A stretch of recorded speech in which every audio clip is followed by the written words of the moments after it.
बिस्मिल्लाहिर्रहमानिर्रहीम, अस्सलाम वालेकुम डियर स्टूडेंट्स। आज के हमारे इस लेक्चर में चैप्टर 4 बायोलॉजी 9 क्लास का सेल्स एंड टिश्यू वाले चैप्टर में से part number B define the following term. अब एक नया टर्म हमारे पास आया है, वो क्या है? हमारे पास डिफ्यूजन।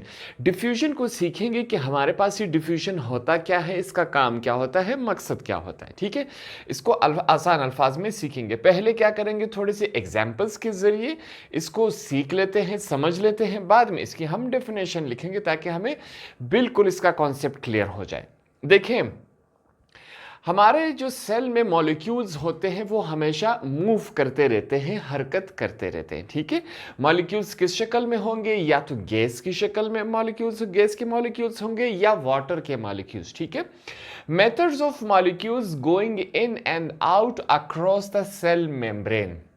हमारे पास ये क्या है? एक सेल है। ठीक है, इसे हम क्या कहते हैं? सेल मेम्ब्रेन कहते हैं। ये चीजें आप सीख ले, पहले भी आप सीख चुके हैं। मॉलिक्यूल्स जो होते हैं वो हमेशा सेल के मेम्ब्रेन से इन होते हैं और आउट होते हैं। ठीक है, अक्रॉस द सेल मेम्ब्रेन से इन भी होते हैं और आउट भी होते हैं। अब इस प्रोसेस के बहुत सारे तरीके हैं कि कैसे मॉलिक्यूल्स इन होते हैं, आउट होते हैं। हमारे पास इसके 4 तरीके हैं। 4 तरीकों से मॉलिक्यूल्स इन होते हैं, आउट होते हैं। हमने क्या पढ़ना है? डिफ्यूजन पढ़ना है। तो हम सिर्फ क्या करेंगे? डिफ्यूजन वाला प्रोसेस पढ़ेंगे कि डिफ्यूजन में मॉलिक्यूल्स कैसे इन होते हैं, कैसे आउट होते हैं। यहां तक बातें क्लियर हो गई। टोटल 4 कौन से हैं? डिफ्यूजन है, फैसिलिटेटेड डिफ्यूजन है, ऑस्मोसिस है, फिल्ट्रेशन। इन 4 प्रोसेसेस के जरिए सेल के मेम्ब्रेन से मॉलिक्यूल्स अंदर भी आते हैं और बाहर भी आते हैं। इन चारों प्रोसेसेस को, तरीकों को हम क्या कहते हैं? पैसिव वे हैं। एक होता है एक्टिव वे। इन चारों को मिलकर क्या कहा जाता है? पैसिव वे। पैसिव वे में हमने कौन सा तरीका पढ़ना है? डिफ्यूजन वाला तरीका पढ़ना है कि सेल में डिफ्यूजन का प्रोसेस कैसे होता है और ये क्या करता है। सेल और मॉलिक्यूल्स के रिलेटेड 3 और पॉइंट्स यहां पर हम थोड़ा सा जान लेते हैं। देखिए, cell works as open system. Cell हमेशा एक ओपन सिस्टम है। इसमें से मॉलिक्यूल्स इन भी होते हैं और आउट भी होते हैं। मॉलिक्यूल्स अंदर भी आते हैं और बाहर भी जाते हैं उसके सेल मेम्ब्रेन्स के जरिए। ठीक है, तो सेल हमेशा क्या है? ओपन सिस्टम है, क्लोज सिस्टम नहीं। अगर क्लोज होता तो मॉलिक्यूल न इसके अंदर आते और ना ही बाहर जाते। अगला पॉइंट इसमें थोड़ा सा समझ लीजिए, molecules are always going in and out of form from the cells. जो मॉलिक्यूल्स होंगे वो हमेशा सेल के अंदर भी जाएंगे और बाहर भी आएंगे। मॉलिक्यूल्स मूव कर रहे होते हैं, फ्रीली मूव कर रहे होते हैं। ठीक है, अगला पॉइंट, ये जो मॉलिक्यूल्स होंगे ये तो आपके पास 2 शक्लों में होंगे, या गैसेस की शक्ल फॉर्म में होंगे या लिक्विड की शक्ल में होंगे। ठीक है, ये बात आपने याद रखना है। इन 2 शक्लों में जो है मॉलिक्यूल सेल के अंदर बाहर जा सकते हैं। ठीक है, लिक्विड की फॉर्म में और गैसेस की फॉर्म में। ये पॉइंट सिर्फ आपने याद रखने हैं। अब डिफ्यूजन की जब भी हम डेफिनेशन पढ़ेंगे, डिफ्यूजन हमारे पास अगर केमिस्ट्री में हो, बायोलॉजी में हो, तो हमारे पास इसकी डेफिनेशन में क्या मिलेगा? Movement of molecule from higher concentration area to area of lower concentration. क्या? Movement of molecules from the area of higher concentration to lower concentration. Molecules का हरकत करना हायर कंसंट्रेशन के इलाके से लोअर कंसंट्रेशन के। ठीक है, अब इसको समझते हैं कि ये हायर कंसंट्रेशन क्या होता है और लोअर कंसंट्रेशन क्या होता है। कुछ एग्जांपल से हम सीखेंगे, हमारा ये जो कॉन्सेप्ट है बिल्कुल क्लियर हो जाएगा। सबसे पहले देखें, हमारे पास इस फॉर्म में अगर आपके पास एक रोड हो और यहां से नीचे से आप ऊपर की तरफ बाइसिकल को चलाना चाहे, तो आप जब ऊपर की तरफ जाएंगे आपके साइकिल को आपको क्या लगाना होगा? फोर्स लगाना होगा। आपको ज्यादा ताकत लगानी होगी, तब जाके आप साइकिल से ऊपर जा सकते हैं किसी भी रोड पर। यह बात आपको क्लियर हो गई। अगर वही साइकिल हम ऊपर खड़ा कर दे और नीचे की तरफ आए, तब हमें फोर्स लगानी चाहिए कि नहीं? बिल्कुल हमें फोर्स नहीं लगेगी। तो डिफ्यूजन भी वही है, मॉलिक्यूल्स का हायर कंसंट्रेशन से लोअर कंसंट्रेशन के इलाके तक आना, मगर उसमें फोर्स नहीं लगेगा। ऊपर से जैसे ही ये साइकिल नीचे आएगी तो आपको बिल्कुल ना पैडल मारने की ज़रूरत होगी, ना भागने की ज़रूरत होगी, साइकिल खुद ब खुद नीचे चला जाएगा, जिसे हम क्या कहते हैं, movement from higher concentration to lower concentration. एक एग्जाम्पल से आपने थोड़ा सा समझ लिया, आगे चलते हैं। हम एक ट्यूब लेते हैं, उसमें पानी डाल देते हैं, ठीक है। ये हमारे पास एक ट्यूब है, इसके अंदर हमारे पास क्या है, वाटर है, सिंपल सा वाटर है, ठीक है। हमने क्या किया, इसमें कुछ डाई के मॉलिक्यूल्स डाल दिए। अब डाई किसे कहते हैं, रंग के मॉलिक्यूल्स हमने डाल दिए। रेड कलर का रंग हमने उठा के ट्यूब के इस कोने में उसके मॉलिक्यूल्स जो हैं वो डाल दिए, ठीक है। ये हमने कुछ मॉलिक्यूल्स डाल दिए। अब ये जो मॉलिक्यूल्स हमने इस पानी में डाले वो हमने इस ट्यूब के एक किनारे पर, एक साइड पर डाल दिए, ठीक है। ये बात आपको क्लियर हो गई। हमने रंग उठाया, उसके कुछ मॉलिक्यूल्स हमने क्या किया, इस साइड पर हमने पानी में फेंक दिए। अब थोड़े देर के बाद क्या होगा, यही दूसरे एग्जाम्पल की तरफ आते हैं। ये जो मॉलिक्यूल्स थे वो फैलते जाएंगे, ठीक है। इस पानी में क्या होंगे, खुद ब खुद फैलते जाएंगे। अब पहले जो थे वो क्या थे, सिर्फ एक किनारे पर थे। ये जो रंग के मॉलिक्यूल्स थे वो सिर्फ एक ही किनारे पर थे। यहाँ पर क्या है, कॉन्सेंट्रेशन हाई है। हमने पढ़ा था डिफ्यूजन में, हाई कॉन्सेंट्रेशन से मॉलिक्यूल्स लो कॉन्सेंट्रेशन की तरफ जाते हैं। यहाँ पर कॉन्सेंट्रेशन क्या हुआ, हाई है।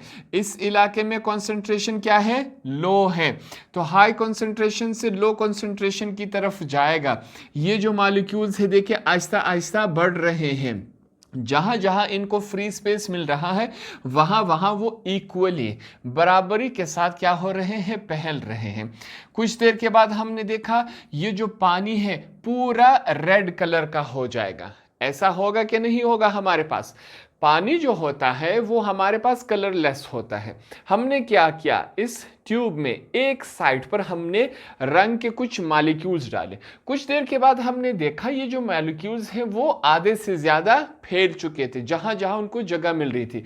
मतलब क्या हुआ, यहाँ पर कॉन्सेंट्रेशन हाई था, यहाँ पर कॉन्सेंट्रेशन क्या है, लो है। तो हाई कॉन्सेंट्रेशन की से लो कॉन्सेंट्रेशन की तरफ ये जो मॉलिक्यूल्स है रंग के वो जाएंगे। कुछ देर बाद हमने देखा ये जो पानी है वो बिल्कुल रेड हो गया।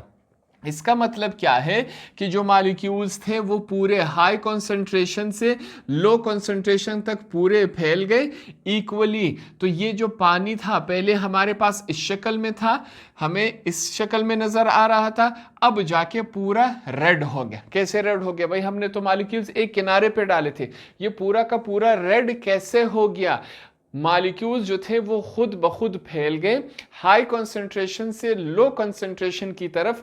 तो इसे हम क्या कहते हैं, डिफ्यूजन कहते हैं। एक और एग्जांपल से समझ लेते हैं।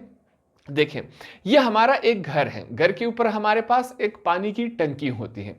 नीचे से जब हम पानी ऊपर लेके जाएंगे तो हमें पानी कैसे लेके जाएंगे, पानी खुद ब खुद ऊपर जाता है, ऐसा बिल्कुल नहीं है।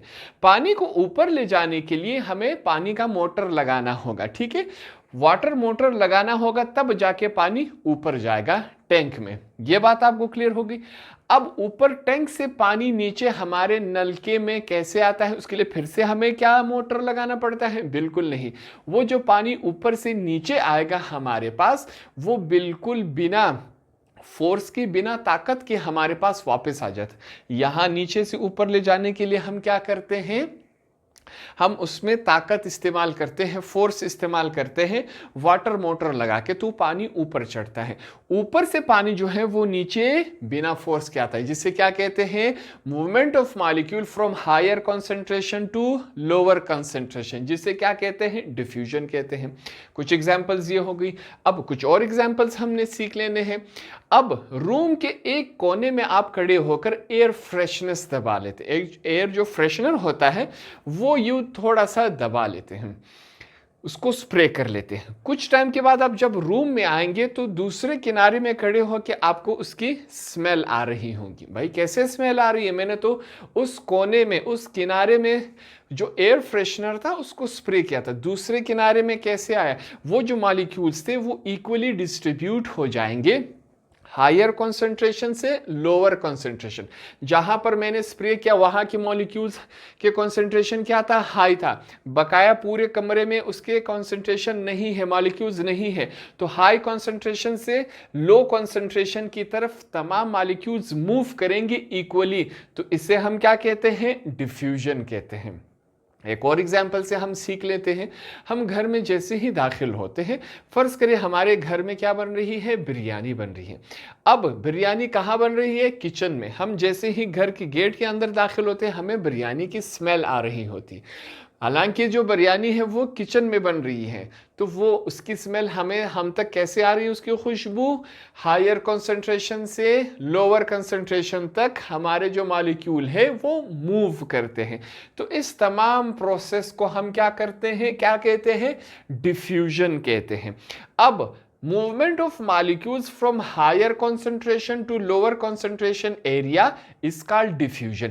अब ये जो हमारे पास क्या है, ये डेफिनेशन केमिस्ट्री के लिए बिल्कुल फिट आती है। यहां पर हम क्या पढ़ रहे हैं? बायोलॉजी। बायोलॉजी में हम थोड़ा सा एक लाइन इसमें चेंज करेंगे ताकि ये हमारा जो डेफिनेशन है वो बायोलॉजी में कन्वर्ट हो जाए और हमें पूरे मार्क्स मिले। हमने डिफ्यूजन का कॉन्सेप्ट इन एग्जाम्पल्स के जरिए क्लियर कर लिया कि डिफ्यूजन क्या होता है। अब जाके हम क्या करेंगे? यहां पर इसकी डेफिनेशन लिखेंगे।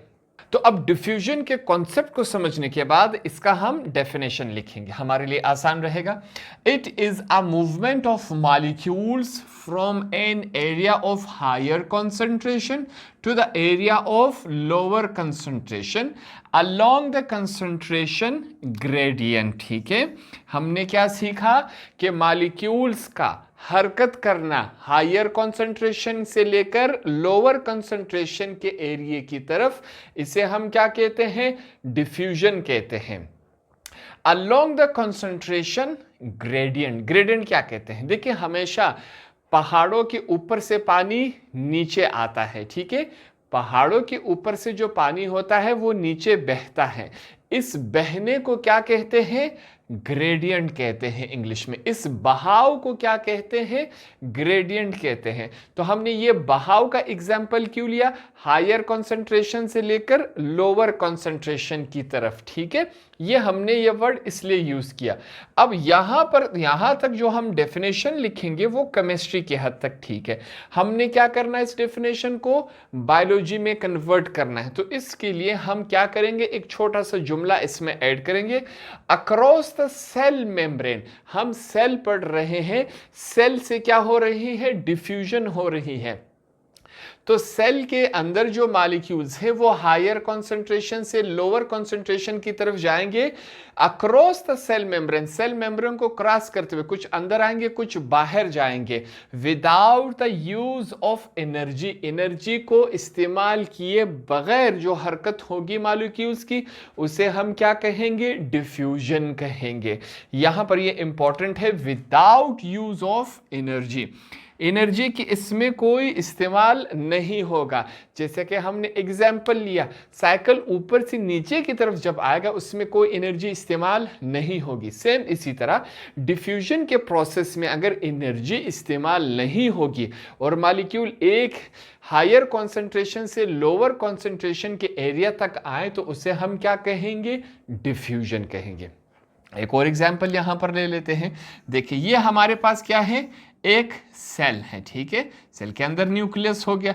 अब यहां पर जो है कार्बन डाइऑक्साइड के मॉलिक्यूल्स यहां पर बहुत ज्यादा है और बाहर जो है वो कार्बन डाइऑक्साइड के मॉलिक्यूल्स क्या है?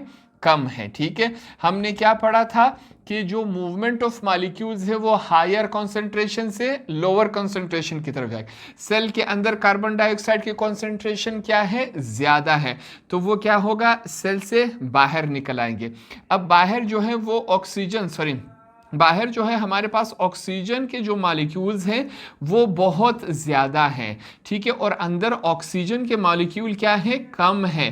तो यहाँ पर हमारे पास ये जो ऑक्सीजन के मॉलिक्यूल्स हैं जहाँ जहाँ इनकी ज़रूरत होगी इक्वली अंदर आके क्या हो जाएंगे, वहाँ पर मिक्सअप हो जाएंगे, ठीक है। तो ये क्या हुआ, हमारे सेल के अंदर हमने थोड़ा सा समझ लिया कि कार्बन डाइऑक्साइड और ऑक्सीजन के जो मॉलिक्यूल्स हैं वो बराबरी से आ जाएंगे। तो ये पूरा कॉन्सेप्ट हमने क्या सीखा, डिफ्यूजन का सीखा। होप आपको ये आसानी से समझ आ गया होगा।